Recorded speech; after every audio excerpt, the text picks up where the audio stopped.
Good morning everyone. यहाँ पे 10th class के सोशल साइंस का इंपॉर्टेंट क्वेश्चन निकल कर आ चुके हैं जो बार बार आपको एग्जाम में देखने को मिल रहा है और ये पक्का आने वाला सवाल है। सवाल हमारे पास क्या है कि राजनीतिक दलों को लोकतंत्र का प्राण क्यों कहा जाता है। वेरी वेरी इंपॉर्टेंट क्वेश्चन, इस बात के लिए समझ लीजिए आप लोग, ठीक है।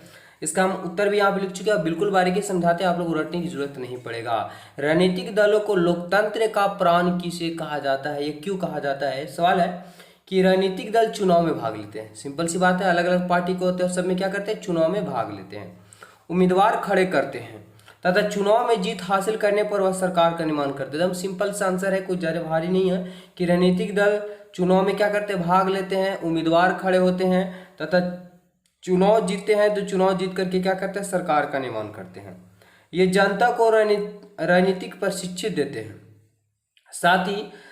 साथ ही सत्ताधारी दल के विपक्ष में रहने वाले पार्टियां सरकार की गलत नीतियों का आलोचना करके उचित मार्गदर्शन प्रदान करती है।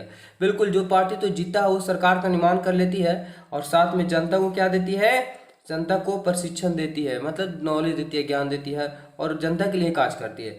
लेकिन क्या होता है कि कुछ वोटों से कम होता है, उसको विपक्षी दल का बना दिया जाता है। विपक्षी दल में रहने वाली पार्टियां जो होती है सरकार की गलत नीतियों का आलोचना करती है और सही मार्गदर्शक देती है।